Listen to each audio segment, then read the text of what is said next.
मुंबईमध्ये महाराष्ट्रामध्ये जो पेपर लीक झालेला आहे, एमपीएससी आयोगाच्या माध्यमातून जी परीक्षा घेतली गेली त्याच्याबद्दल काही गोष्टी मी आपल्याला सांगणार आहे. तुम्ही मोठ्या संख्येने आलात त्यासाठी आपल्या सगळ्यांचेच आभार.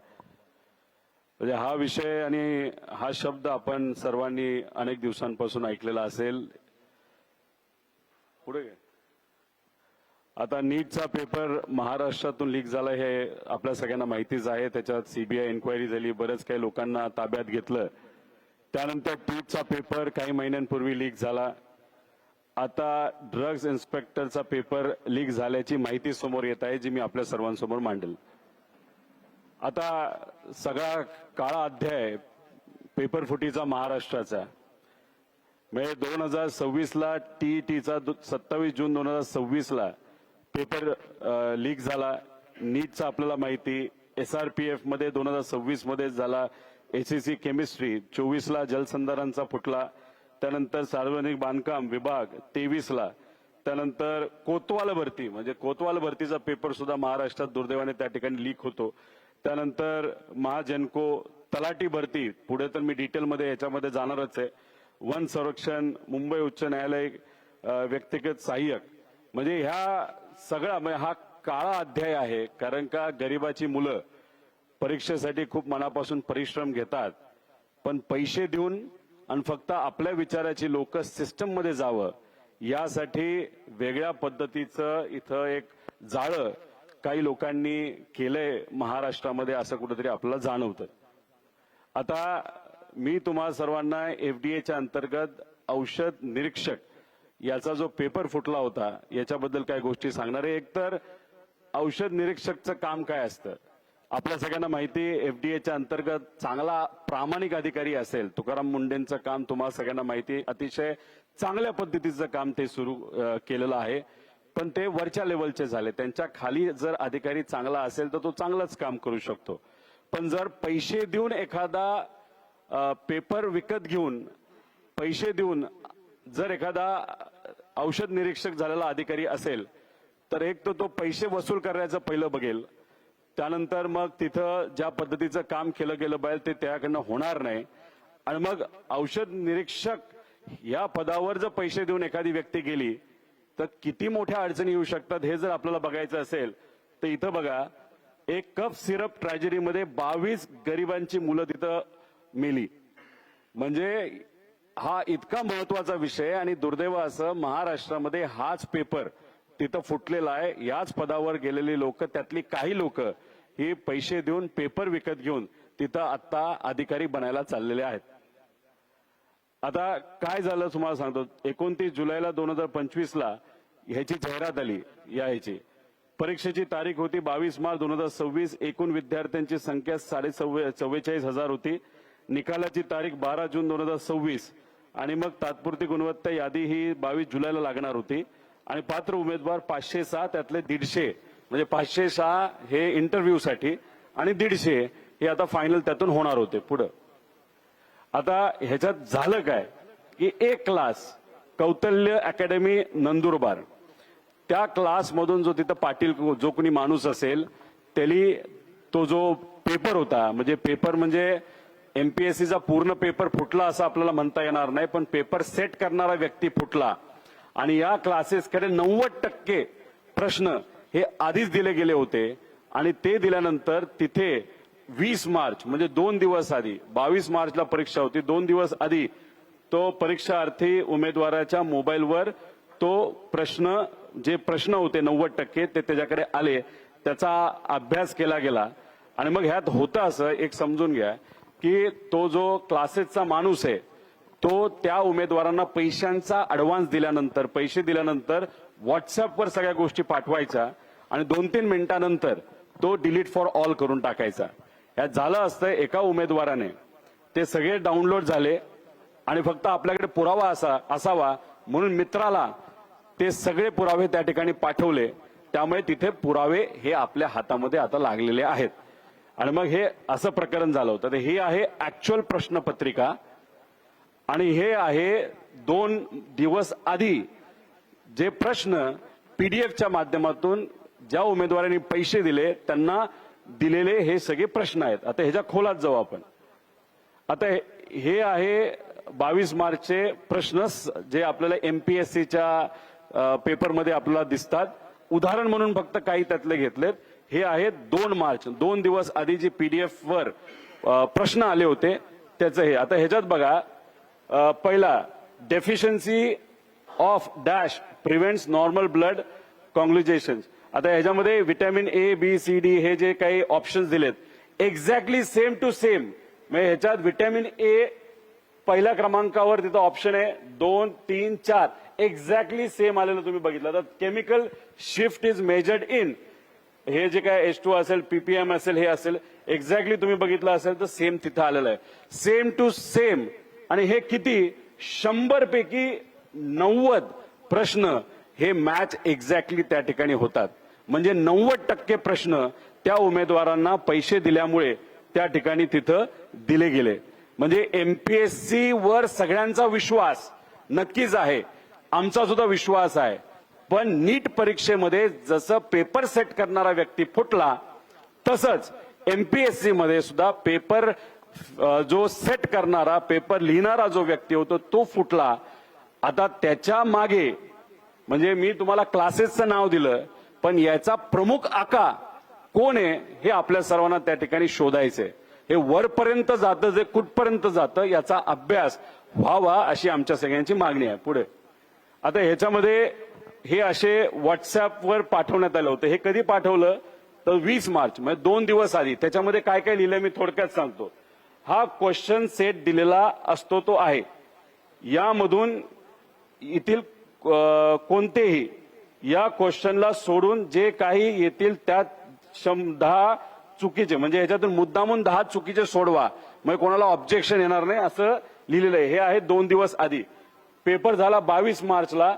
वेळ आहे 12:28 म्हणजे 28 मिनिटं पेपर दिल्यानंतर त्याच परीक्षार्थींनी त्याच्याच मित्राला पाठवलेला हा त्या ठिकाणी तुम्हाला व्हॉट्सअप चॅट आहे.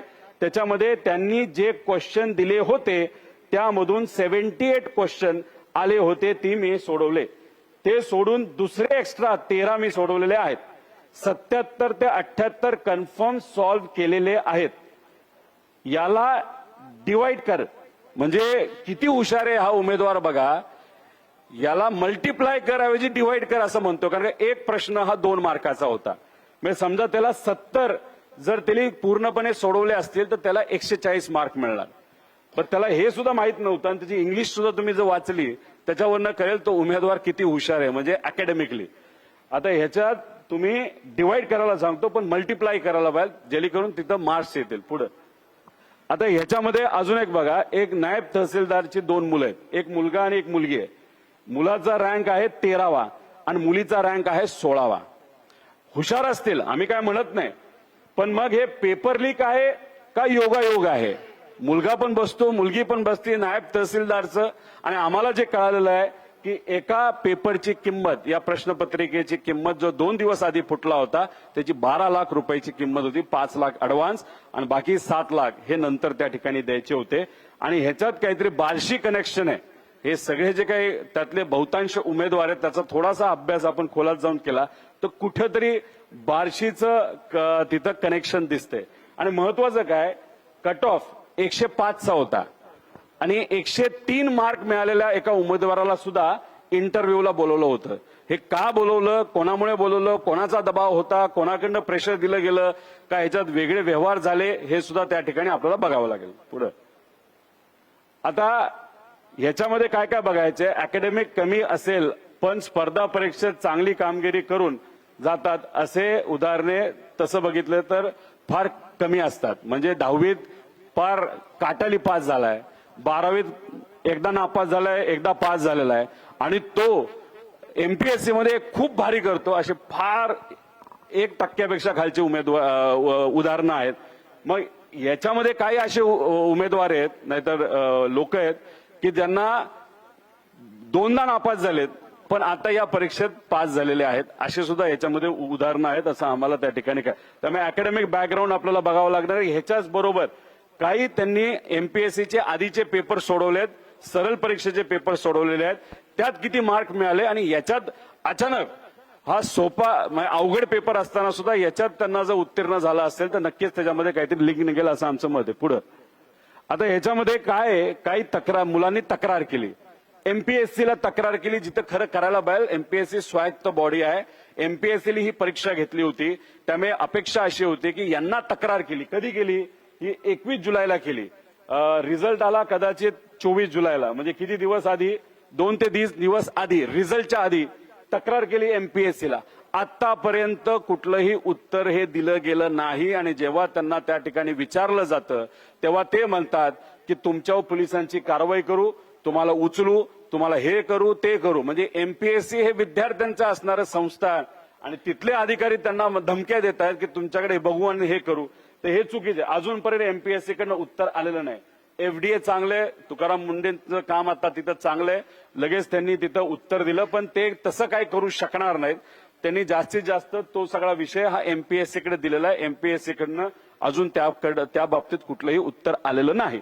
पोलिसांनी प्रश्नच आहे, अजून काहीच केलं नाही. स्वायत्त बॉडी कसं करायचं, काय करायचं, आता तो आम्हाला फारच चांगला अनुभव आलेला आहे. अजितदादांच्या बाबतीत सुद्धा इथं सुद्धा तसंच काहीतरी झालंय असं आपल्याला म्हणावं लागेल. पुढं आता ह्याच्यामध्ये आमच्या मागण्या काय आहेत, आयोग आणि एफडीएने संबंधित प्रकरणी तात्काळ चौकशी करावी, तात्काळ एफआयआर दाखल करण्यात यावा, त्यानंतर स्क्रीनशॉटचे तात्काळ फॉरेन्सिक ऑडिट करण्यात यावं. म्हणजे तो जो पाटील कोण जो आहे कुठल्या तरी त्या अकॅडमीचा, सगळी त्याची डाउनलोड करावं लागतील, कारण बरेचसे त्यांचा संवाद तो डिलीट केलेला आहे. त्यामुळे डाउनलोड केल्यानंतर सगळी माहिती येईल.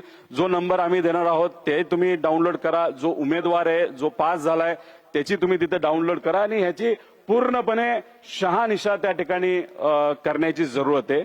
आता आम्ही लिहिलंय तर सीबीआयकडे तुम्ही तपास द्या, कारण सीआयडी कडनं अपेक्षा आपण करू शकत नाही. सीआयडीचा फार चुकीचा अनुभव आम्हा सगळ्यांना अजितदादांच्या बाबतीत त्या ठिकाणी आलेला आहे. आणि दोषींवर आणि संबंधित अधिकाऱ्यांवर तत्काळ कारवाई करावी. पूर्ण चौकशी झाल्याशिवाय फायनल रिझल्ट आणि जॉईनिंग देऊ नये अशी आमच्या सगळ्यांची त्याच्यामध्ये मागणी.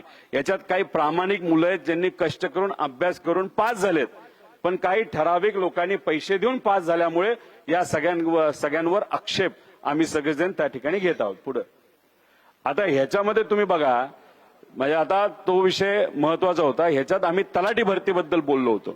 तुम्हाला आठवत असेल, मी अनेक वेळा तो मुद्दा तुमच्या मदतीने सुद्धा लोकांपर्यंत मांडला होता, अधिवेशनात मांडला होता आणि आम्हाला धमकी, हे त्यावेळेसचे जे रेव्हेन्यू मिनिस्टर होते विखे पाटील साहेब, त्यांनी धमकी दिली होती की रोहित पवारवर कारवाई करू, एफआयआर करू. बाकीच्या विषयात एफआयआर दुर्दैवाने होत नाही, पण माझ्यावर एफआयआर करायला हे मोठे मंत्री साहेब त्या ठिकाणी गेले होते. 25 ते 30 लाखाचा व्यवहार या तलाठी भरतीमध्ये एका पेपरमध्ये झाला असं आम्ही म्हणत होतो.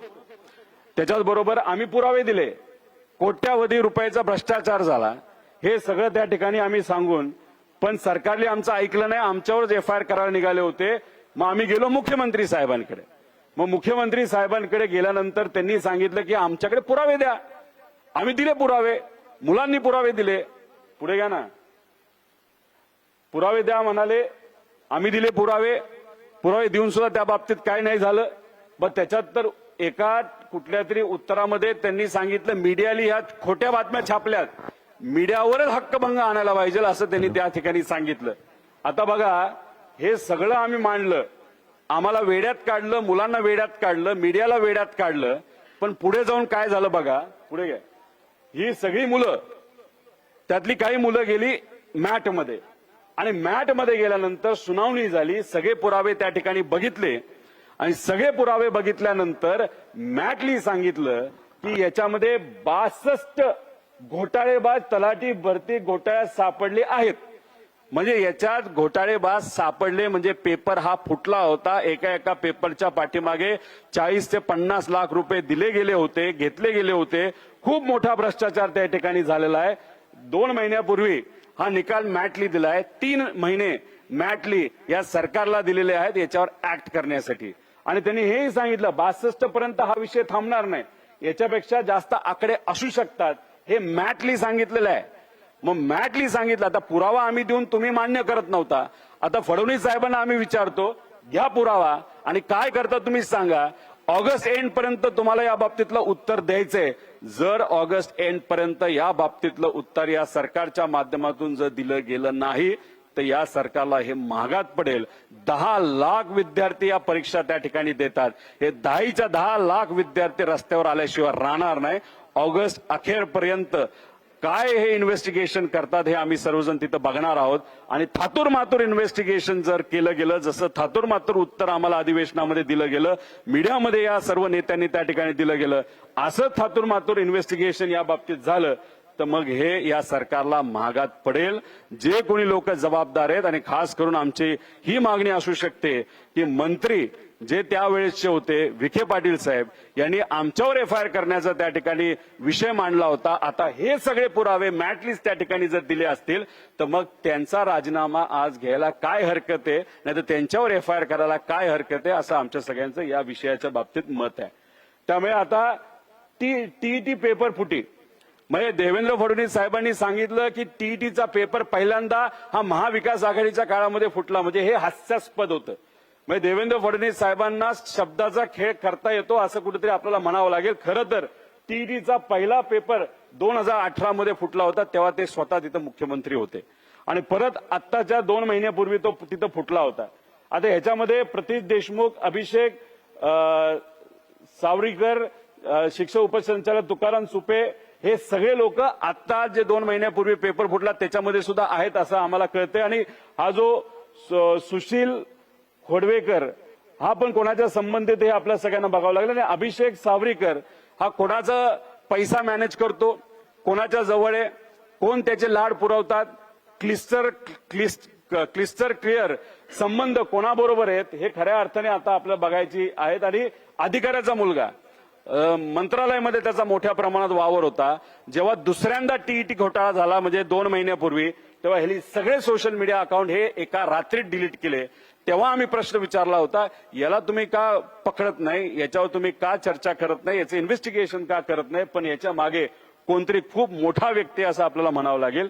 नीट पेपर, महाराष्ट्राचा पेपर फुटला हे आपल्या सगळ्यांना माहिती. काय झालं, युवा जेव्हा रस्त्यावर येतो तेव्हा सरकारला अहंकार हा बाजूला ठेवून आता अहंकारी सरकारला झुकावं लागतं, हे आपण सगळ्यांनी त्या ठिकाणी बघितलेलं आहे. पुढं SRPFचे डिटेल आहेत, त्याच्याशी पेपर फुटीचे जलसंधारणचे आहेत, हे सगळे डिटेल्स जर तुम्हाला पाहिजे असेल तर आम्ही देऊ. पुढं आता याच्यामध्ये आम्ही काय म्हणालो होतो की पेपर सातत्याने फुटतायत, तुम्ही पेपर फुटीसाठी कायदा आणा. आम्ही बोलून बोलून फार थकलो. आम्ही विनंती केली, देवेंद्र फडणवीस साहेबांना भेटलो, आम्ही गव्हर्नर साहेबांना भेटलो, आम्ही ह्यांना भेटलो, त्यांना भेटलो, अधिवेशनात बोलण्याचा प्रयत्न केला, पण आमचं कुणी तिथं ऐकत नव्हतं. आणि मग शेवटी जे आपल्या देशाचे प्रेसिडेंट आहेत त्यांनी एक अध्यादेश काढला की आता या देशामध्ये पेपर फुटीवर कायदा आला पाहिजे. आणि त्यानंतर आपल्या सरकारने एक थातूर मातूर कायदा आणला, त्याचं आम्ही स्वागत केलं. पण त्याच्यामध्ये बदल व्हावेत अशी आमची मागणी होती. कारण इतर राज्यातले लोक सुद्धा याच्यामध्ये असल्यामुळे त्याच्यात काही त्रुटी होत्या, त्या भरून काढण्यासाठी आम्ही त्यांना विनंती करत होतो. त्यासाठी आम्ही म्हणजे मी स्वतः प्रायव्हेट बिल आणलं होतं.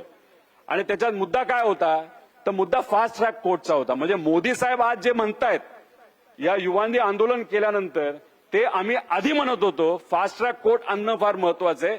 पण अजूनपर्यंत आमचं प्रायव्हेट बिल प्रत्येक अधिवेशनामध्ये मांडलं जातं, पण त्याच्यावर दुर्दैवाने आम्हाला चर्चा करून दिली जात नाही.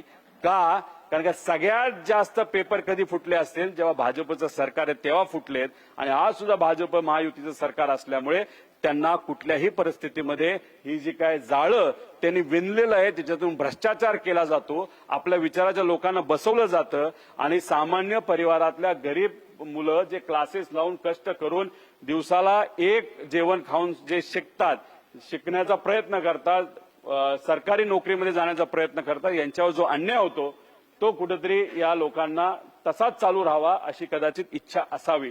आता हे परत एकदा हिवाळी अधिवेशनामध्ये मुद्दा येणार आहे. आता बघू त्यावेळेस आम्हाला त्या ठिकाणी बोलायला देतात का नाही देत. पुढे म्हणजे महत्वाचं काय की 45 लाख विद्यार्थी MPSCच्या परीक्षा, वेगळ्या वेगळ्या परीक्षा तिथं देत असतात. MPSC हे जे आयोग आहे हे अतिशय महत्वाचा, सगळ्यांचा विश्वास असणारा आयोग आहे. याचा पेपर जर फुटला असेल, नाही तर पेपर सेट करणारा व्यक्ती जर फुटला असेल, ते अतिशय घातक आहे. कारण का बहुतांश परीक्षा याच्यातून घेतल्या जात असतील तर विद्यार्थी आता टेन्शनमध्ये आहेत की येणाऱ्या काळामध्ये ज्या MPSCच्या अंतर्गत परीक्षा घेतल्या जाणार आहेत त्याच्यामध्ये सुद्धा असाच जर भ्रष्टाचार झाला, असाच जर पेपर फुटला तर खूप मोठ्या प्रमाणात अन्याय होऊ शकतो. त्यामुळे या एमपीएससीच्या बाबतीत ही कीड कशी लागली याचा कुठेतरी त्या ठिकाणी अभ्यास हा आपल्याला करावा लागेल. आणि तिथे असणारे अध्यक्ष जे आलेत त्यांच्यावर आमचा आक्षेप नाही, आम्ही अजून काही बोलत नाही, फक्त चर्चा एवढीच आहे की ते अध्यक्ष नवीन आल्यापासून हे सगळे प्रकरणं का वाढलीत असा आमचा प्रश्न आहे. त्याच्याबरोबर ऑनलाईन परीक्षा होऊ नये, ती ऑफलाईन असावी अशी आमच्या सगळ्यांची मागणी असताना मुद्दामून ऑनलाईन घ्यायची हा अध्यक्षांनी का हट्ट धरला हे कुठेतरी त्या ठिकाणी आपल्याला बघावं लागेल.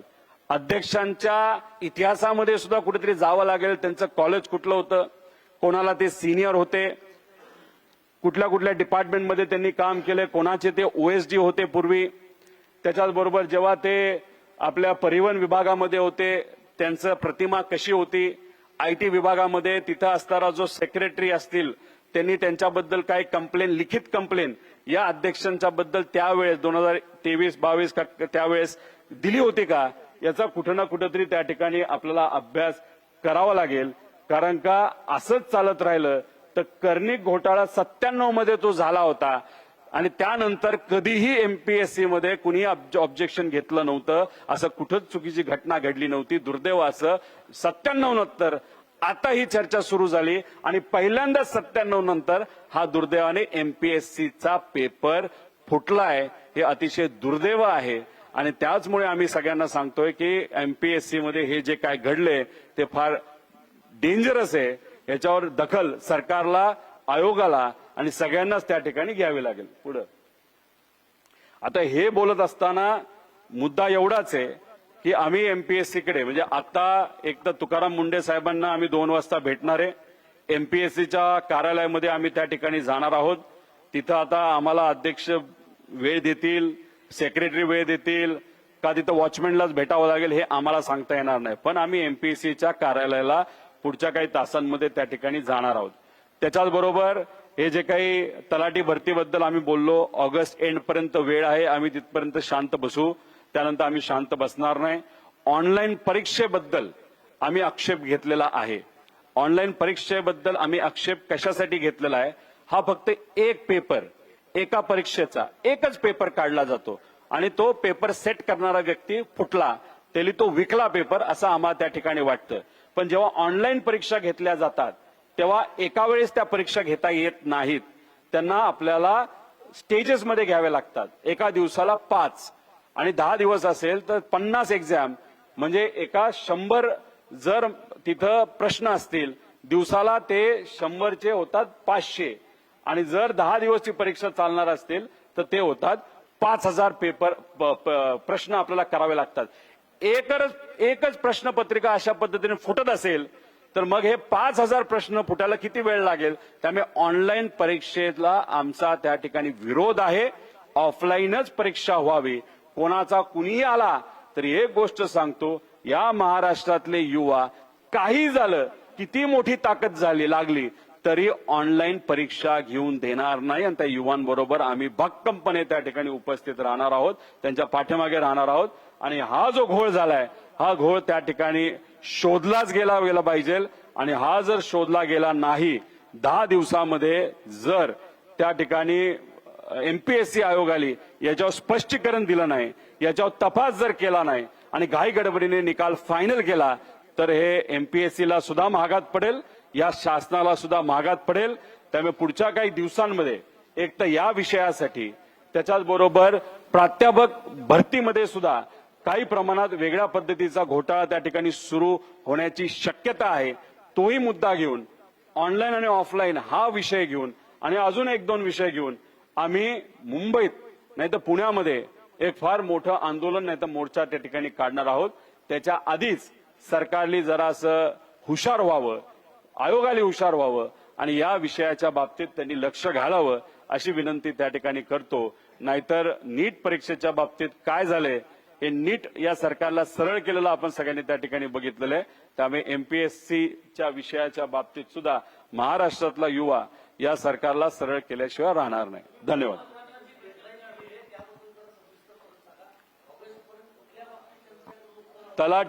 तलाठी भरतीच्या बाबतीत जे आम्ही म्हणत होतो की पुरावे आहेत, पुरावे आम्ही देतो, तुम्ही द्या, आम्ही दिले, सगळ्या विद्यार्थ्यांनी त्यांना पुरावे दिले, पण देवेंद्र फडणवीस साहेब जे आपले मुख्यमंत्री आहेत त्यांच्या विभागाने सुद्धा त्या बाबतीत काही केलं नाही.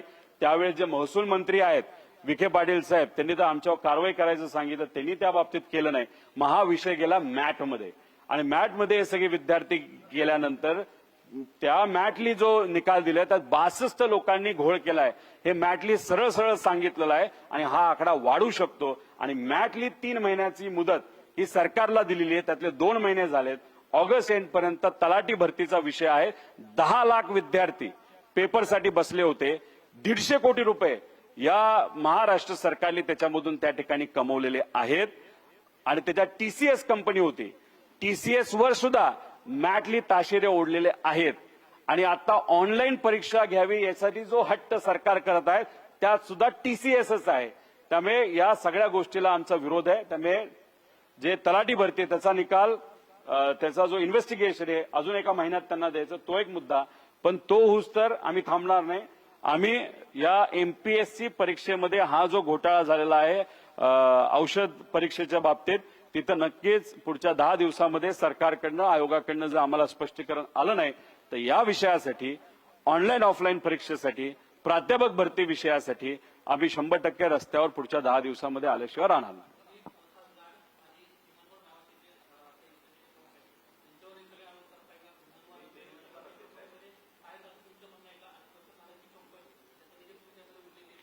याच्यामध्ये जो टीईटी घोटाळ्यामध्ये प्रमुख आरोपी होता 2018चा, तो भाजपचा कार्यकर्ता आहे. भाजपमध्ये त्यांनी प्रवेश ऑफिशियली केलेला आहे आणि त्याच्याच बरोबर अनेक वेळा मोठ्या मोठ्या नेत्यांबरोबर तो त्या ठिकाणी दिसलेला आहे. त्याचे आणि क्रिस्टल या कंपनीचे फार जवळचे संबंध आहेत आणि बऱ्यापैकी त्याचे लाड त्या माध्यमातून त्या ठिकाणी पुरवले जातात.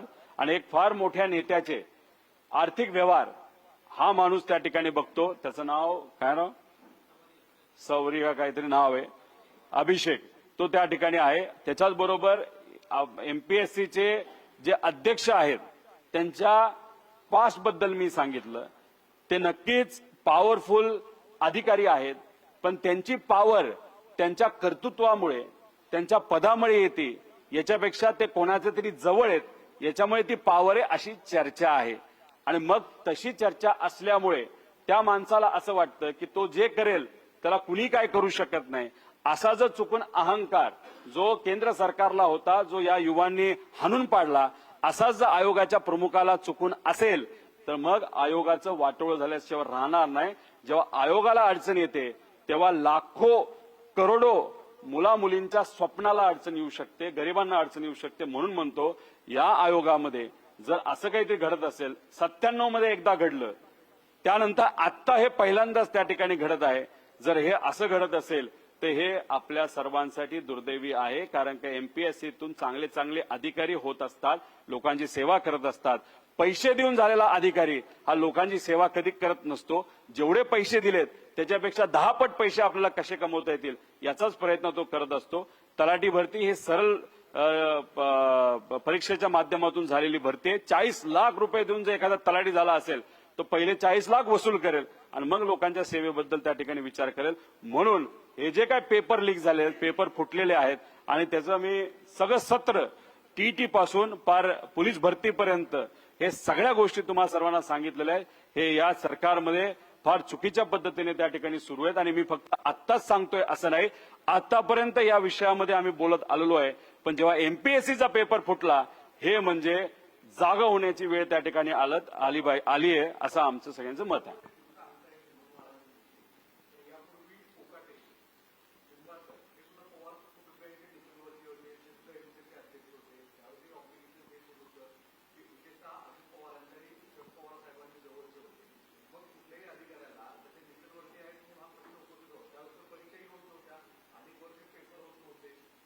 नाही, विषय एवढाच आहे की आम्ही इथं काय सांगतोय आपल्याला की आता नाही, पेपर फुटलाय, पेपर फुटलाय.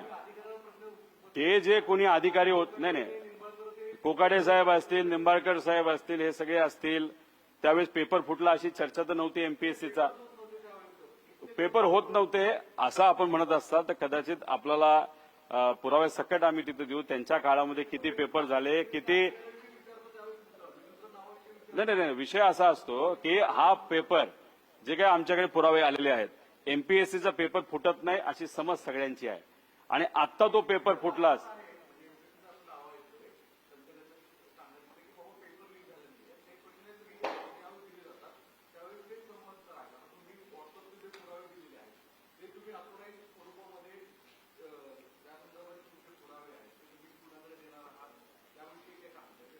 नाही, आम्ही एमपीएससीकडे जाणार आहोत. त्यांनी आम्हाला परवानगी दिली तर अध्यक्षांना आम्ही भेटू.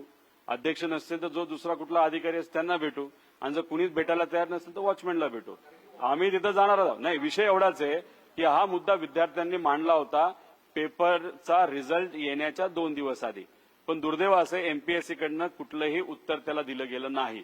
आणि मग जेव्हा विद्यार्थ्यांवर अन्याय होतो तेव्हा काही लोकांना हा विषय हातात घ्यावा लागतो. तो विषय आता आम्ही हातात घेतलेला आहे. त्यामुळे एमपीएससी या बाबतीत काय करते हे आपल्याला बघावं लागेल. अधिकाऱ्यांवर आम्ही आक्षेप घेत नाही, पण जेव्हा एमपीएससी मध्ये एखादा पेपर फुटला अशी जेव्हा चर्चा होती, त्याची काही प्रमाणात पुरावे आपल्या समोर येतात, तर नक्कीच हे फार मोठी धोक्याची घंटा आहे.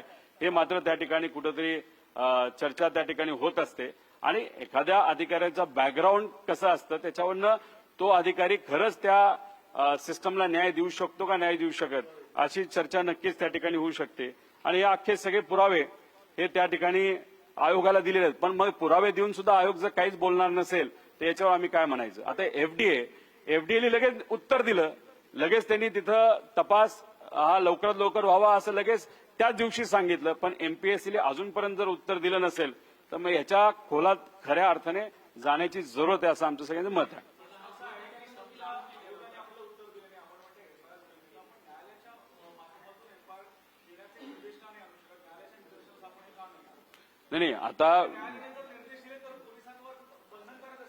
नाही, आता आपल्याला एमपीएससीकडे एकदा जाऊन तुम्ही का उत्तर दिलं नाही हे नक्कीच त्या ठिकाणी आपल्याला विचारावं लागणार आहे.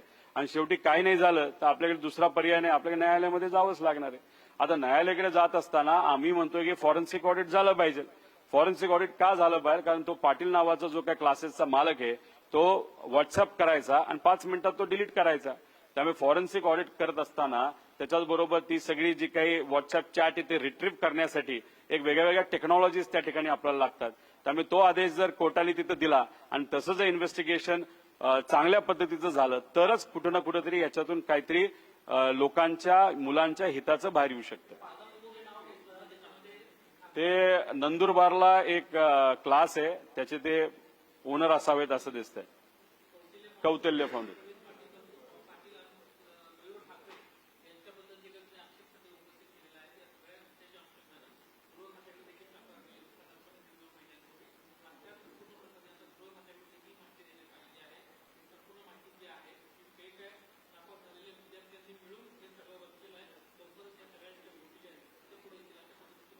आमचं तर म्हणणं आहे की लवकरात लवकर तुम्ही त्या ठिकाणी पुराव्यात सकट एखादा पोलीस अधिकारी आला आणि मग नुसतं आपलं मोघम बोलला असं आम्हाला चालणार नाही.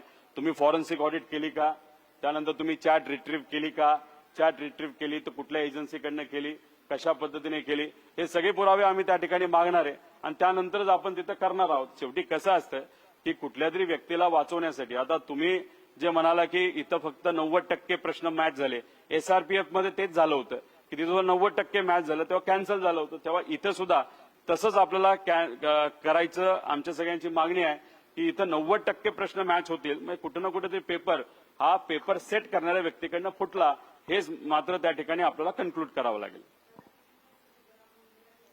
2 वाजता तुकाराम मुंडे साहेबांना आम्ही भेटणार आहोत. एमपीएससीचा तसा वेळ आम्ही घेतलेला नाही, बोलून बघू, नसेल तर आम्ही ऑफिसला जाऊन विनंती करू. जसं मुलं जाऊन तिथं पत्र देतात, वाट बघतात, वेळ मिळाली तर भेटतात, तसं आम्ही प्रयत्न करू. जर अर्धा 1 तास तिथं थांबून सुद्धा जर काय होणार नसेल तर आमच्याकडे असणारे पुरावे परत एकदा आयोगाला त्या ठिकाणी आम्ही देऊ.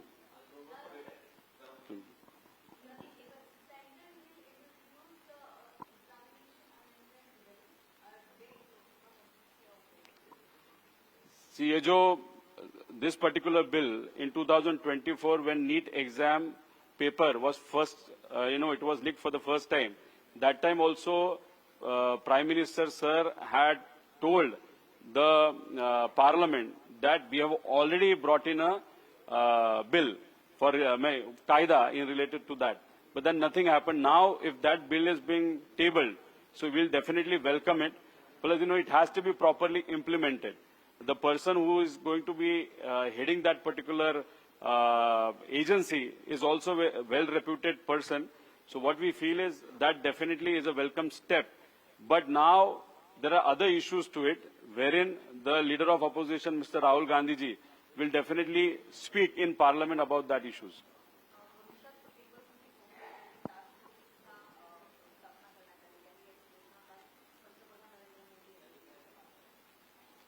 बघा कसं असतं की बरेच कायदे बनवले जातात पण त्या पद्धतीने वागलं जात नाही. तसं बघितलं तर एमपीएससी मध्ये सुद्धा कडक कायदे आहेत. एमपीएससीला कसं वागावं, कसं काम करावं, पण तरी पेपर फुटलाच. आणि आम्ही सुद्धा राज्य सरकारला तेच विनंती करत होतो, फास्ट ट्रॅक कोर्ट असावं. त्याच्यानंतर तुम्ही पनिशमेंट जे आहेत, जे काही तुम्ही तिथं जबाबदारी फायनल झाल्यानंतर त्याच्यावर ज्या काही कारवाई तुम्ही करणार आहात त्या स्ट्रिक्ट जास्तीत जास्त त्या ठिकाणी कराव्यात. पण दुर्दैव असं महाराष्ट्रात अजून म्हणजे कायदा आला पण तो इतका स्ट्रिक्ट नाहीये. त्याच्यातून बऱ्याच पळवाटा आहेत. पळवाटा असतील तर मग ही चोरी तशीच सुरू राहील. पळवाटा जेवढा आपल्याला कमी करता येईल तेवढा प्रयत्न त्या ठिकाणी झाला पाहिजे.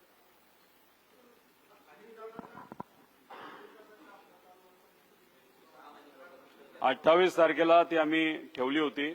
पण तुम्हालाही माहिती पार्लमेंटमध्ये आता युवांच्या विषयाच्या बाबतीतली चर्चा तिथे सुरू आहे. महाराष्ट्रामध्ये सुद्धा त्या बाबतीतली चर्चा सुरू आहे. त्यामुळे 2-3 दिवसांनी पुढे म्हणजे 30-31 मध्ये 1 तारखेला आम्ही त्या बाबतीतली पत्रकार परिषद मुंबईमध्ये घेणार आहोत.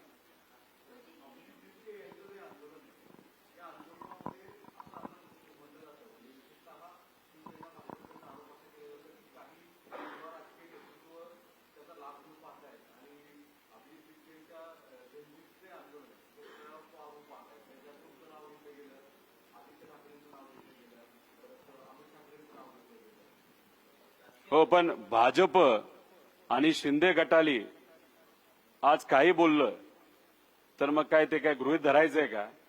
माझं एकच म्हणणं आहे की भाजप आणि एकनाथ शिंदे साहेबांच्या पक्षाली जे प्रभू श्रीरामांच्या मंदिरामध्ये 1300-1500 कोटीची चोरी झाली, ती चोरी होऊन सुद्धा जर ते गप्प बसत असतील, युवांवर लाठीचार्ज झाला तरी ते गप्प बसत असतील, नको त्या युवांवर दुर्दैवाने कारवाई त्या ठिकाणी केली गेली. 1800 मुलांवर कारवाई या महाराष्ट्रामध्ये झालेली आहे. आज संध्याकाळी 6:30 वाजता आम्ही दाते साहेबांना भेटणार आहोत काही विद्यार्थ्यांना तिथे घेऊन या सगळ्या ज्या काही कारवाई झाल्या त्या मागे घ्याव्यात. त्यामुळे जेव्हा सामान्य लोकांवर अन्याय होतो तेव्हा मूठ गिळून गप्प बसतात हे सगळे नेते. आणि मग कुठेतरी राजकारणाचं कुठेतरी काहीतरी काढायचं म्हणून ते जर तिथं विरोधकांवर बोलत असतील तर हे सिलेक्टिव्ह भूमिका ह्याला आपण म्हणतो. म्हणजे फक्त परिस्थिती बघून काहीतरी बोलायचं. त्यामुळे अशा लोकांवर आम्ही जास्त बोलणं योग्य नाही. जे कुठलं आंदोलन झालं होतं या देशामध्ये ते फक्त युवांमुळे झालं होतं, विद्यार्थ्यांमुळे झालं होतं. आणि जे काही यश मिळालंय ते जात पात धर्म पलीकडे जाऊन भारतीय म्हणून हे सर्व युवा एकत्रित आले, स्वतःच्या हितासाठी लढले आणि त्यांचा तिथं विजय झाला. पूर्ण क्रेडिट युवांना त्या ठिकाणी जातं.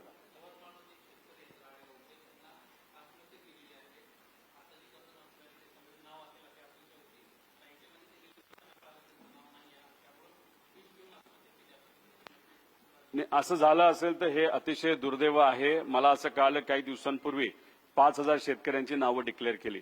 खरं तर त्यांनी प्रक्रिया अजून फास्ट करण्याची जरूरत आहे. या महिन्या अखेरपर्यंत सर्व शेतकऱ्यांना ती कर्जमाफी होणं हे अपेक्षित आहे. ते जर नाही झालं तर आम्हाला पर्याय राहणार नाही. आम्हाला परत एकदा शेतकऱ्यांना विश्वासात घेऊन तिथं आंदोलन करावं लागेल. जसा हा मुद्दा आहे कर्जमाफीचा, ज्यासाठी आम्हाला आंदोलन करावं लागलं, अधिवेशनात बोलावं लागलं आणि मग सरकारला शेतकऱ्यांच्या मागण्यांसमोर झुकावं लागलं, मान्य करून त्यांनी त्या सगळ्या अटी काढल्या. पण त्यांना लाभ देणं ते सुद्धा वेळेत देणं फार महत्वाचं आहे. त्याच्याच बरोबर धान उत्पादक शेतकऱ्यांना 2017ला शब्द दिला होता, अजूनपर्यंत तो पाळला गेला नाही. असे 1.5 ते 2 लाख धान उत्पादक शेतकरी आहेत, ते सुद्धा अजूनपर्यंत सरकारकडनं वाट बघत आहेत. अधिवेशन टू अधिवेशन वाट बघतात पण त्या बाबतीत अजूनपर्यंत काही झालं नाही. अधिवेशनात बोलत असताना हाही मुद्दा आम्ही त्या ठिकाणी मांडलेला आहे. पण दुर्दैव असं सरकारने अजूनपर्यंत त्याच्यावर सुद्धा कुठेही कारवाई केलेली नाही. नाहीतर त्याच्यावर सकारात्मक त्या शेतकऱ्यांना कुठं प्रतिसाद सुद्धा आतापर्यंत दिलेला नाही.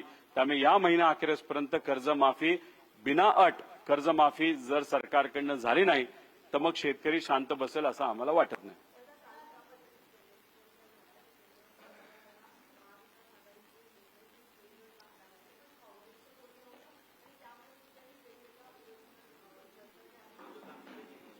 काँग्रेसली अख्ख्या देशामध्ये माझ्या अंदाजाने 25 तारखेला हे कॅन्डल मार्च का असं काहीतरी मार्च त्या ठिकाणी ठेवला होता आणि त्या पद्धतीने प्रत्येक राज्यामध्ये तिथं तसं त्यांचं आंदोलन नाही तर जल्लोष तिथं झाला.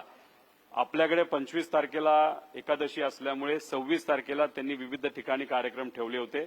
पुण्यामध्ये होता, मुंबईत होता, सगळीकडेच होता आणि त्यामुळे एकाच वेळेस एकाच विविध ठिकाणी नेते हे येऊ शकत नाही म्हणून कदाचित ते काल तिथं युवांनी जे जल्लोष मोर्चा ठेवला होता तिथं ते येऊ शकले नसते.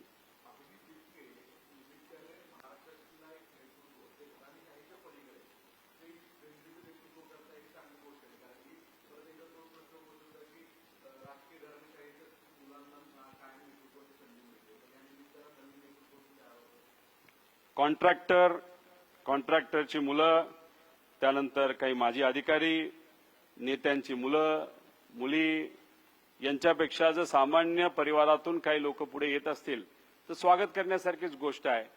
आणि घराणेशाही असणारे लोक जर कर्तृत्वान नसतील, लोकांसाठी प्रामाणिकपणे रस्त्यावर येऊन जर लढणार नसतील तर मग लोकांना त्यांचा फायदा काय.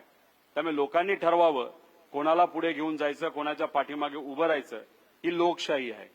या आंदोलनाचा फायदा हाच होता की जाती पाती आणि धर्माच्या पलीकडे जाऊन लोक देशासाठी, आपल्या राज्यासाठी, स्वतःच्या हक्कासाठी एकत्रित आले आणि ते रस्त्यावर आले. त्यामुळे जर अधिवेशनामध्ये काही गोष्टी होत नसतील, पार्लमेंटमध्ये काही गोष्टी होत नसतील, त्याचं कारण तिथं रिप्रेझेंटेशन करणारे जे लोक आहेत ते सामान्य लोकांचं रिप्रेझेंटेशन न करता कुठेतरी पैसे देऊन दबाव तंत्राले नाहीतर ईव्हीएमच्या वेगळ्या वेगळ्या काही गोष्टी करून हे सत्तेत आलेले दिसतात. त्यामुळे जिथं कुठं मी गेलेलो आहे, युवांशी संवाद साधलेला आहे, त्यांचं स्वागत केलंय, त्यांचं अभिनंदन केलंय आणि त्याच्याबरोबरच हेही सांगितलेलं आहे की मतदार यादीमध्ये तुमचं नाव नसेल तर तुम्ही नोंदवून घ्या. एसआयआरच्या विरोधात पण तुम्ही बोला, डिलिमिटेशनच्या विरोधात तुम्ही त्या ठिकाणी बोला, पण मतदान करा आणि चांगल्या लोकांना निवडून द्या. त्यामुळे 29ला जो व्यक्ती लोकांसाठी लढत नाही त्या व्यक्तीला लोक निवडून देतील असं मला वाटत नाही. त्यामुळे भूमिका घेत असताना स्पष्ट रस्त्यावर उतरून सामान्य लोकांची भूमिका घेणं महत्वाचे आहे. एकदा हिकडं आणि एकदा तिकडं अशा पद्धतीने भूमिका घेणारे लोकांना लोक पाठबळ देतील असं आम्हाला वाटत नाही.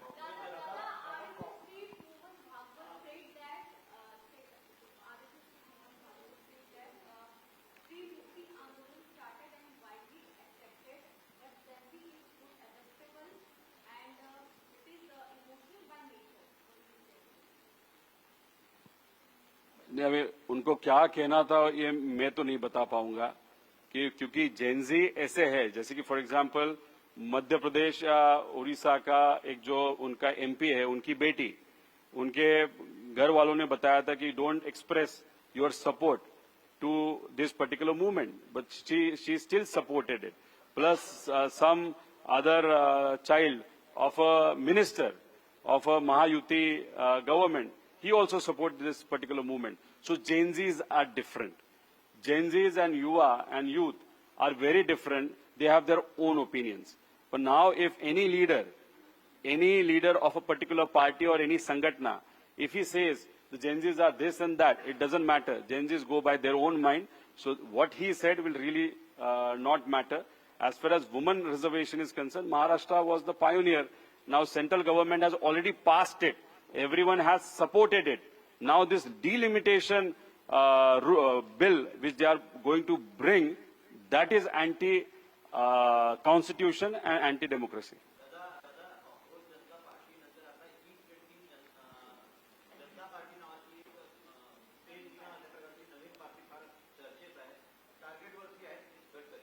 लोक संघटित झाल्यानंतर एका विषयासाठी लढले आणि लढून समोर किती मोठा अहंकार असला तरी तो मोडून काढला आणि या आंदोलनाला विजय त्या ठिकाणी त्यांना मिळाला. मग एकदा एवढं चांगलं मोठं आंदोलन केल्यानंतर आपल्या डिमांड ज्या असतील, मागण्या असतील त्या केल्या जात असतील, तर जिथं कुठं लोकांना अडचणी येत आहेत ते लोक अशाच पद्धतीने रस्त्यावर येऊन तिथं मांडतील आणि त्यांची अपेक्षा असेल की ज्या पद्धतीने धर्मेंद्र प्रधानांचा राजीनामा घेतला तसंच उद्या जाऊन जो कुठला मंत्री असेल, नेता असेल, जो नीट वागत नाही, नाहीतर धोरण करत असताना एका बाजूचे धोरण म्हणजे एकाला दोघांना फायदा होणारे धोरण तिथं करतो, अशा लोकांच्या विरोधात सुद्धा उद्या जाऊन आंदोलन होऊ शकतं.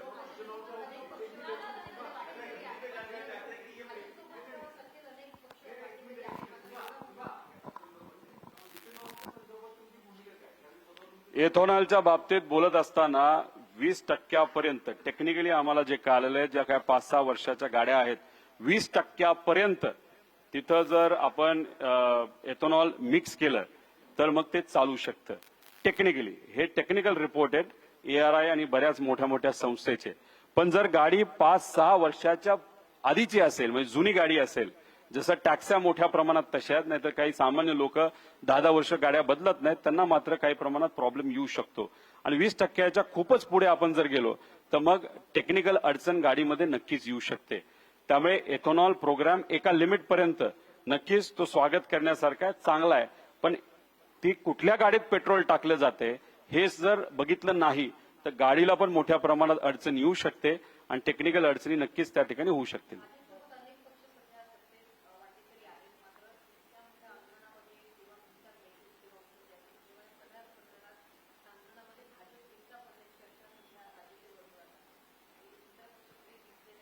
याच्या आधी भाजपने त्यांच्या मित्रपक्षाला एकटं पाडलं आणि या आंदोलनामध्ये जेव्हा भाजपवर सगळं शेकत होतं तेव्हा बाकीच्या त्यांच्या मित्रपक्षाने त्यांना एकटं पाडलं. त्यात चंद्रबाबूंचा पक्ष असेल, एकनाथ शिंदे साहेबांनी कुठून तरी वरून आदेश आला म्हणून 2 दिवसापूर्वी त्यांनी स्टेटमेंट महिन्यानंतर त्या ठिकाणी दिलं. त्यामुळे कुठं ना कुठं तरी त्यांच्या मित्रपक्षांनी सुद्धा युवकांची भूमिका बघितल्यानंतर, जेनझीची भूमिका बघितल्यानंतर, ज्या पद्धतीने सोशल मीडियावर ते ट्रोल करतात आणि कोणालाच ते घाबरत नाही हे सगळं बघितल्यानंतर स्वतः मात्र चूप बसले आणि भाजपवर मात्र त्या ठिकाणी ते शेकत गेलं. कारण मंत्री हा भाजपचाच होता आणि अनेक वर्षांपासून मंत्री राहिलेला तो व्यक्ती होता धर्मेंद्र प्रधान.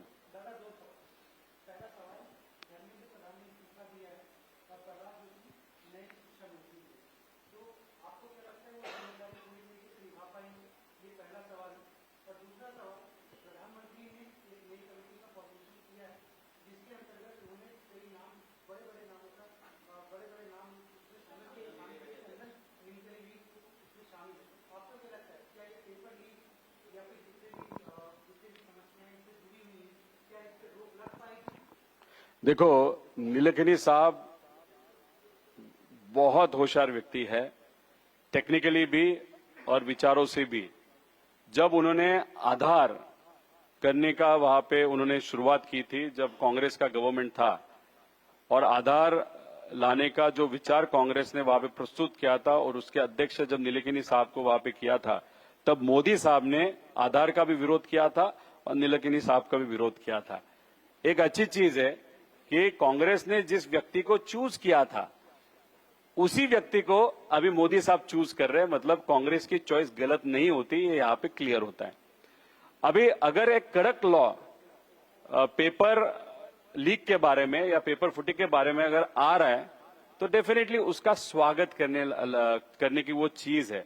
लेकिन इस नया कायदे का स्वागत करते वक्त जो पास्ट में हुआ है, जो चोरियां हुई है, उसका प्रॉपर इन्वेस्टिगेशन भी होना उतना ही इंपॉर्टेंट है.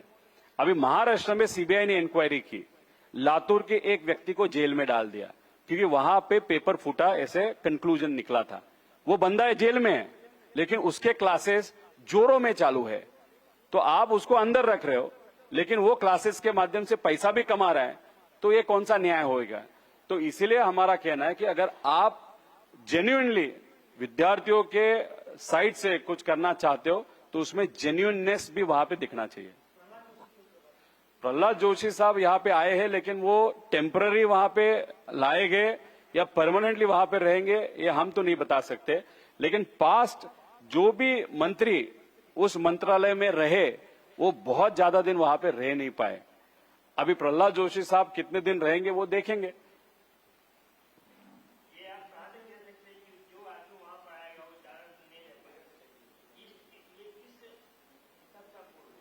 पास्ट हिस्ट्री पे। वहां पे जो मंत्री थे वो पूरे 5 साल वहां पे रहे नहीं, उनको चेंज किया गया। आप थोड़े भाजपा के ही इतिहास को थोड़ा सा देखिएगा।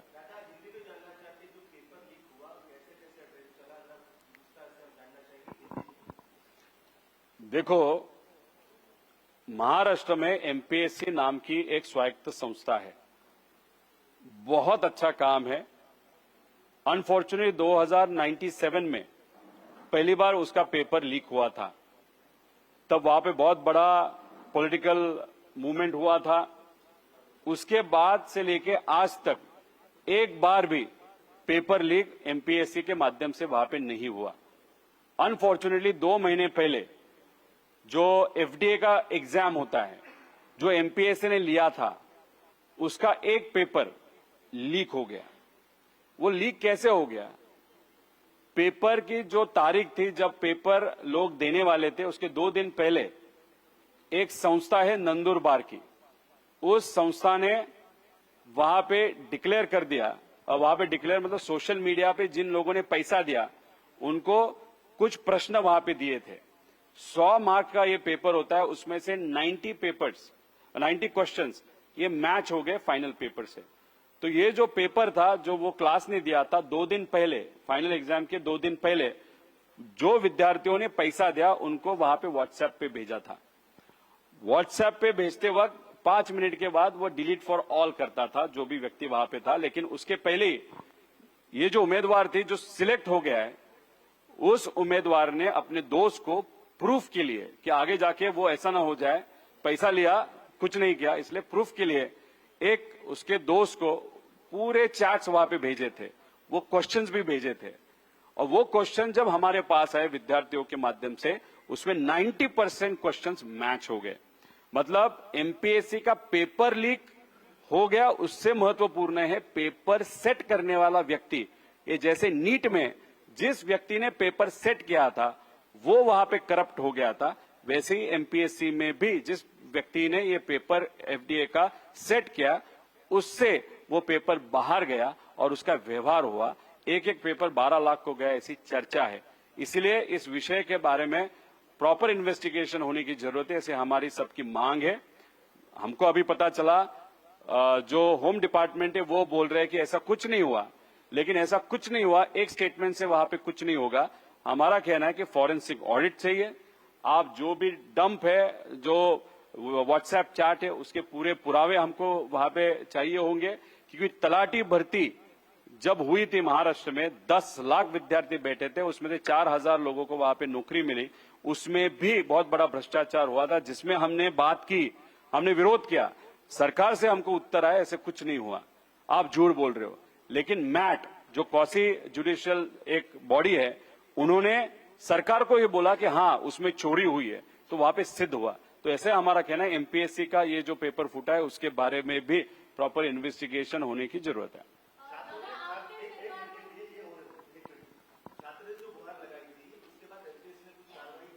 एमपीएससी ने कुछ भी वहां पे कार्रवाई नहीं की। उनको रिजल्ट आने के 2 दिन पहले ये पूरे प्रूफ वहां पे दिए गए, लेकिन अभी तक उनके हाथ से कुछ भी नहीं आया। जो हमने सुना है, वहां पे जो भी बच्चा जाता है उसको वहां पे बोला जाता है कि अगर आपने इस विषय को और ज्यादा परसू किया तो आपके ऊपर कार्रवाई की जाएगी। अभी बच्चों के ऊपर अगर दबाव तंत्र वहां पे हो रहा है, तो हम खुद कुछ घंटे बाद, 4 घंटे बाद वहां पे जा रहे हैं। हमको कैसे ट्रीट करते हैं, हम अगर हमारे साथ बात कर रहे तो हम पूरे प्रूफ वहां पे देंगे। अगर हमारे साथ बात नहीं करना चाहते तो ऑफिस में हम प्रूफ रख के आ जाएंगे। 10 दिन में सरकार के माध्यम से, होम डिपार्टमेंट के माध्यम से या एमपीएससी के माध्यम से विद प्रूफ हमको वहां पे कंक्लूजन उन्होंने देना चाहिए, ऐसे हम सबकी मांग है।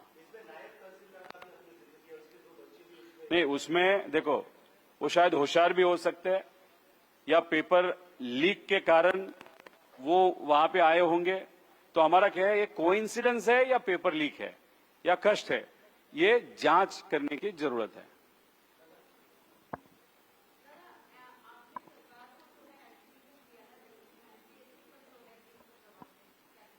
नहीं, हमने तो अल्टीमेटम दिया है कि इस विषय के बारे में उनकी तरफ से प्रॉपर क्लैरिफिकेशन आना चाहिए। अगर थोड़े दिन पहले, मतलब जब रिजल्ट आया था, मैं 2 महीने पहले अगर उनको वहां पे विथ प्रूफ सब कुछ बच्चों ने दिया है तो उनका इन्वेस्टिगेशन वहां पे होना चाहिए था। इसलिए 10 दिन में जो भी उनका इन्वेस्टिगेशन हुआ है उसके प्रूफ के साथ हमको एक्सप्लेनेशन, बच्चों को एक्सप्लेनेशन देना बहुत इंपॉर्टेंट है। अगर 10 दिन में एक्सप्लेनेशन न एमपीएससी के माध्यम से, न होम डिपार्टमेंट के माध्यम से, न सरकार के माध्यम से वहां पे आया, तो ये विषय को लेके उसी के साथ जो प्रोफेसर भर्ती का मुद्दा है, जिसमें भी लोगों का कहना है जिस तरीके की भर्ती होने वाली है उसमें से भी करोड़ों रुपए का वहां पे व्यवहार एक पद के लिए वहां पे हो सकता है, वो भी एग्जाम ट्रांसपेरेंटली एमपीएससी के माध्यम से हो, ऐसी हम सबकी मांग है। वो भी मुद्दा हम लेने वाले हैं।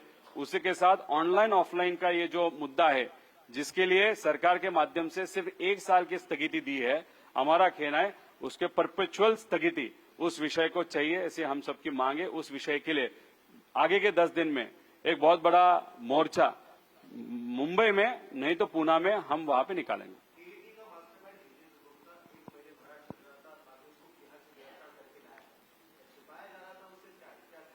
अभी देखो, जब ये जो नीट का आंदोलन बढ़ते गया, उसको सपोर्ट लोगों का बढ़ते गया, लाखों करोड़ों लोग रास्ते पे आ गए, तो डेफिनेटली एक प्रेशर सेंट्रल गवर्नमेंट पे भी आ गया और राज्य सरकार पे भी आ गया। और राज्य सरकार को मालूम था कि ये टीईटी का मुद्दा डेफिनेटली बाहर आने वाला है, इसीलिए कोई बोलने के पहले जिस व्यक्ति को शायद छुपाया है या वो छुप रहा था, उसको उन्होंने पकड़ा। उसका हम स्वागत करेंगे, लेकिन सिर्फ पकड़ के कुछ नहीं होगा। जैसे कि लातूर के एक व्यक्ति को पकड़ा है जिसके बहुत सारे क्लासेस थे, वहां से पेपर लीक हुआ, वो अभी जेल में है। वो जेल में होने के बाद भी उसके क्लासेस अभी चालू है। तो इस तरीके का अगर वहां पे इन्वेस्टिगेशन सरकार के माध्यम से होने वाला है, तो डेफिनेटली ये हम चलने नहीं देंगे।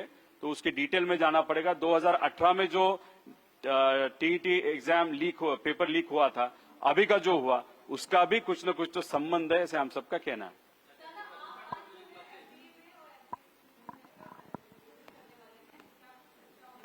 नहीं, 2 बजे हम एफडीए जा रहे हैं तुकाराम मुंडे जी को मिलने, उनको भी इस विषय के बारे में डेफिनेटली हम बताएंगे।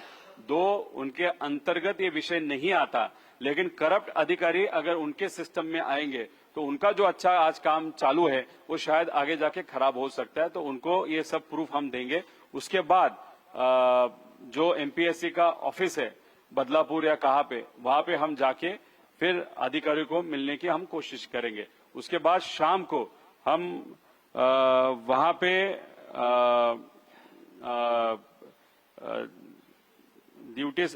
यहाँ पे डीजीपी साहब को वहां पे मिलने वाले।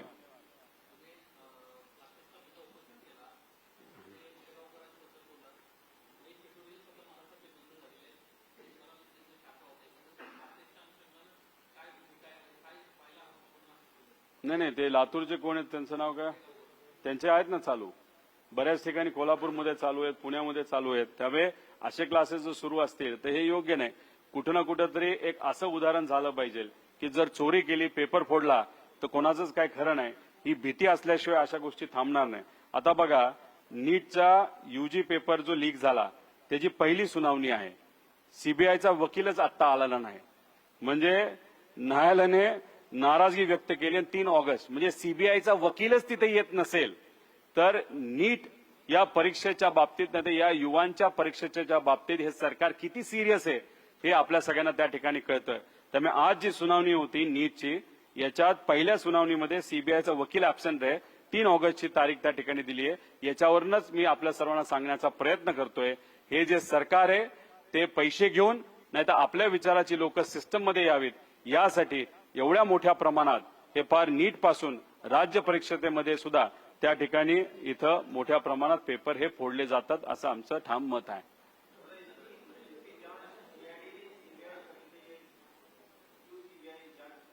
सीआईडी पे हमारा विश्वास नहीं है। सीआईडी की लेवल आज क्या है, अगर आपके मोहल्ले में, अगर आपके इलाके में वहां पे हाटबट्टी दी जा रही है या वहां पे इलीगल दारू दी जा रही है, तो फिर आप सीआईडी को काम दे सकते हो। ये सरकार ने दिखाया है। सरकार ने उनको वो इतना महत्वपूर्ण काम दिया है। अजीत दादा के केस के बारे में वो कुछ कर नहीं पा रहे, न कोई और विषय के बारे में। इसलिए आगे जाके रेलवे स्टेशन पे कोई किसी का पॉकेट मारता है तो सीआईडी 100% वहां पे कार्रवाई करेगी, क्योंकि वहां के अधिकारी अच्छे हैं, लेकिन उनके ऊपर जो प्रेशर है, उस प्रेशर के कारण वो काम नहीं कर पा रहे। इसलिए हमारा कहना है सीबीआई के पास देना है तो दे दो। वैसे भी सीबीआई पे हमारा विश्वास नहीं, ईडी पे हमारा विश्वास नहीं। हमारा विश्वास है तो जुडिशियल इंक्वायरी पे। अगर जुडिशियल इंक्वायरी हो पाएगी तो डेफिनेटली कुछ न कुछ तो लोगों के हित का, बच्चों के हित का यहाँ पे बाहर निकल सकता है।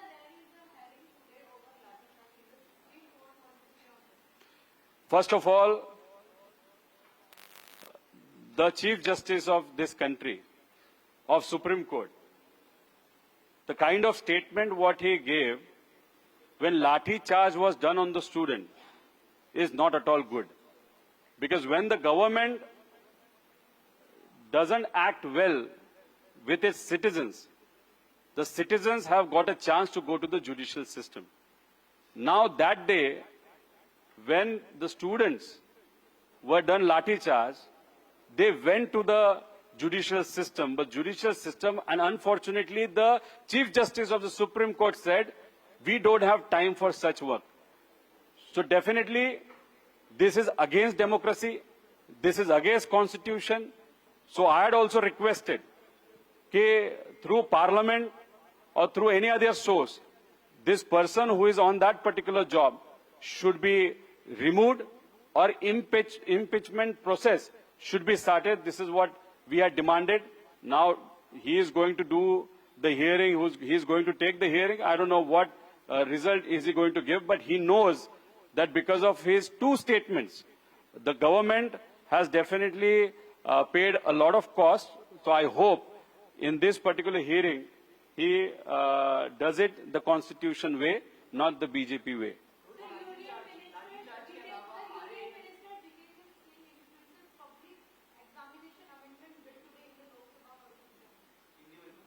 नहीं, ये जो अभी बिल आया है उसी के तो बारे में चर्चा है। प्रधानमंत्री साहब ने भी वही बोला था, नीलकणी साहब को वहां पे हेड बनाया जा रहा है, उसका कोई विरोध करेगा ऐसे मुझे नहीं लगता। लेकिन जो चीजें हुई है, जिस तरीके से लाठीचार्ज बच्चों पे हुआ है, उसके लिए जो जो जिम्मेदार है उसका विषय पहला लेने की जरूरत है। ये बिल तो डेफिनेटली और 10 तारीख तक वहां पे पार्लियामेंट चलने वाला है, तो ये बिल वैसे भी कभी भी वहां पे पास हो सकता है। अभी आज क्या चर्चा होती है 12 के बाद, ये हमको देखना पड़ेगा।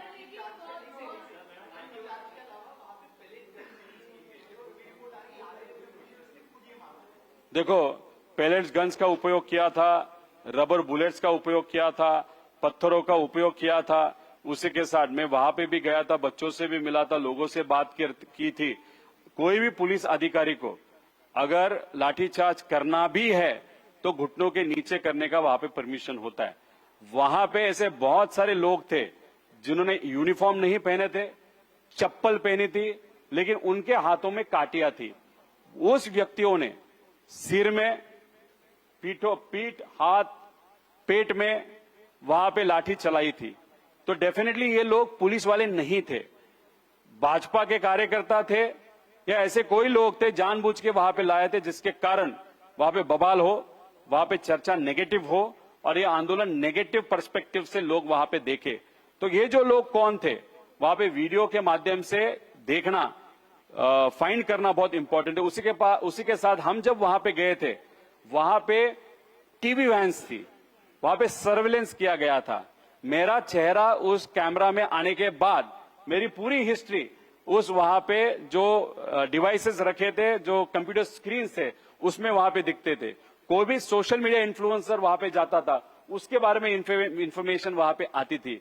और हमको जो पता चला है, जो हम इस जेंजीज के सब अकाउंट देख रहे थे, उसमें कुछ highly expert, technical expert Gen Zs भी वहां पे थे। उन्होंने बहुत सारे ऐसे सिस्टम हैक भी किए, उनसे हमको पता चला। और वहां पे जो जैमर्स इस्तेमाल किए थे, एक साइड में भाजपा के लोग बोल रहे हैं हम चाइना के खिलाफ है, चाइना के कपड़े मत लो, चाइना की गाड़ी मत लो, चाइना की बैटरी मत लो, लेकिन वहां पे जो जैमर्स इस्तेमाल किए थे, उसका जो हार्डवेयर है वो चाइना से वहां पे लिया था। ये भी जेनजी के जो बच्चों ने अपने सोशल मीडिया अकाउंट पे वहां पे डाला है। तो इसलिए ये जो चीजें वहां पे हुई थी वो टोटली नॉन कॉन्स्टिट्यूशनल है, डेमोक्रेसी के खिलाफ है। उसी के साथ 20 तारीख को लाठीचार्ज हुआ। 18 तारीख को पुलिस ने उनके बहुत सारे ऐसे जो गाड़ियां थी जो बंद पड़ी थी वहां पे लाई गई, उनको फोड़ा गया वहां पे पत्थर लाके रखे थे 2 दिन पहले। उनको स्टेज करना था कि वहां पे बच्चों ने पहले वहां पे पत्थर मारे, फिर हमने लाठीचार्ज किया। लेकिन ये युवा बहुत होशियार है, 18 तारीख को ये सब वीडियोस सोशल मीडिया पे डाल दे। उनका जो पुलिस का प्लान था वहां पे चौपट हो गया। ये युवाओं की ताकत है।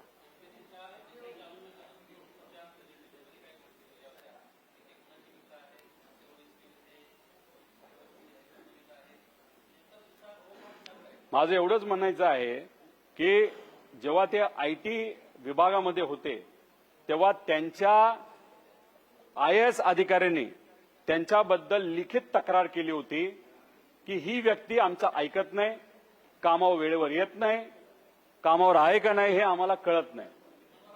आता अध्यक्षांबद्दल जेव्हा अशी लिखित कंप्लेंट केली जे आम्हाला समजलेलं आहे, त्याच्याचबरोबर आम्ही जेव्हा परिवहन विभागामध्ये काही लोकांशी चर्चा केली आणि तिथं काही मला जुनी प्रेस कॉन्फरन्स पण आम्हाला दिली आहे, ती आम्ही सोशल मीडियावर टाकतो।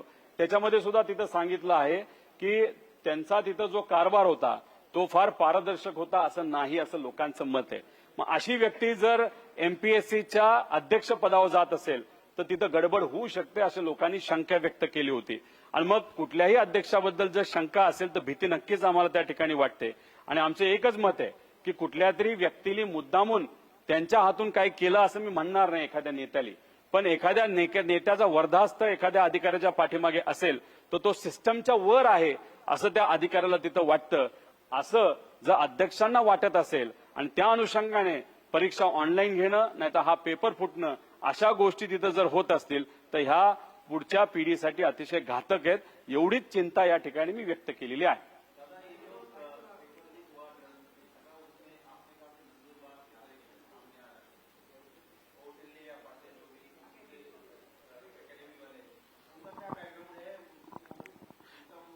नहीं, उनके क्लासेस है, उनके क्लासेस का नाम क्या है ना, कौटल्य एकेडमी करके उसकी क्लास है।